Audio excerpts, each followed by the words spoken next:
you know we had to do it. We're back with another one. Who we talking about today? Today we're talking about the Cavs and the Celtics and the Mavs and the Thunder. Yes, we have the East, we have the West, second round, semifinals, game one for both teams. So let's just dive into it, give you a recap, a showdown of the rundown. You know how we get down. First thing first, we're going to head into the East, and that's going to be the Celtics and the Cavs. The Celtics taking it 120-95, a complete blowout type of game. Yes, that's right. But the thing about this game, it wasn't like the Cavs started off bad. They was kind of tied or a back and forth type of game. First quarter, and it was like first quarter only is where it stayed at. And then next thing you know, the lead just kept getting bigger and bigger and bigger. And next thing you know, they were like losing by 20, then 25, then it just kept growing. And after that, it was no coming back for the Cavs.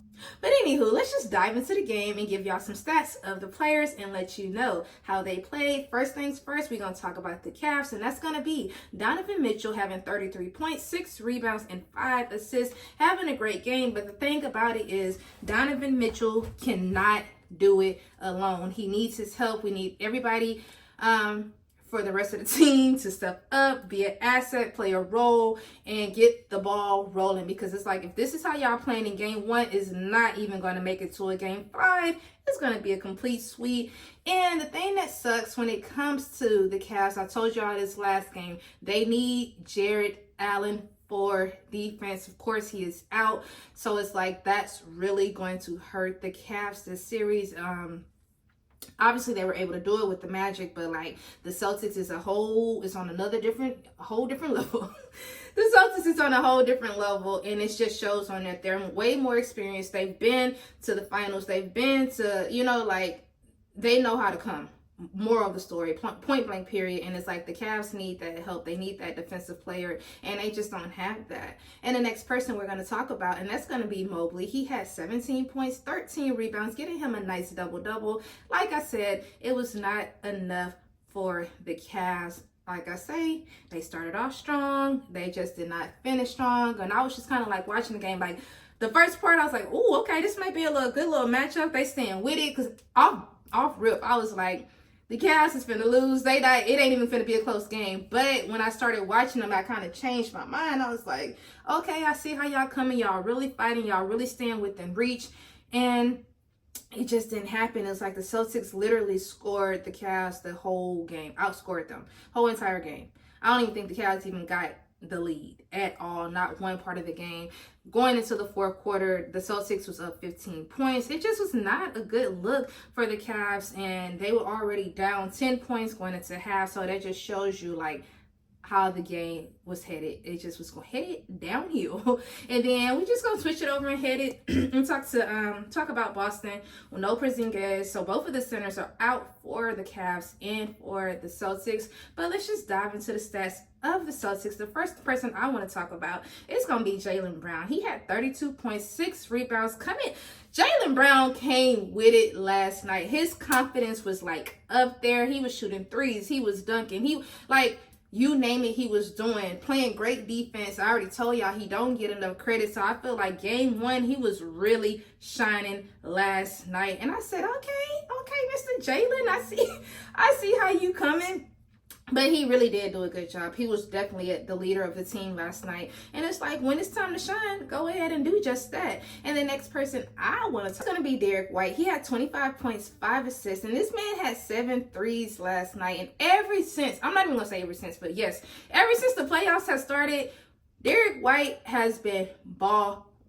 Like, he's really been helping out the Celtics, and I love seeing that. And it's just like, okay, this is just a whole different Derek White from last season to this season. And it's like, keep doing what you're doing right now, because whatever you're doing is working. Like, you can tell you have been putting that work off the court, and it is showing on the court. And I love that for you. So hopefully the Cavs get to win one game out this series. I don't know who's going to win the series, but it's looking like the way that the Celtics is started, I'm going to say that. They started off great. So we're going to see. They got game 2. Like I said, this was game 1, the start of this. So that's all I had for the Celtics and for the the Cavs. So now we're just going to hit it over and talk about the West. That's going to be the Mavs and the Thunder. The Thunder taking it 117-95. The same type of situation when it came to this game. Kind of a blowout type of situation. But the thing with Dallas, they started off so great. They were tied 23 in the first quarter. And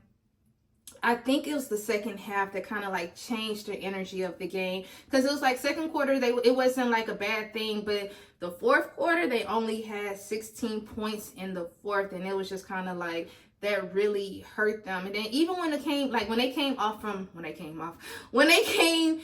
from halftime, it was like they were able to get the game within 1 point. Like Kyrie shot like a 3 and they cut the lead. So it was just like, that energy should have just kept staying, and it just did not happen. But anyways, let's dive into the game. We had Luka starting off good, but not the best game for him. He had 19 points, 6 rebounds, 9 assists. And y'all know this is not how Luka plays. It was like, we seen better with you. And I don't know if it was game 1, they didn't get as much rest as OKC. What was really going on?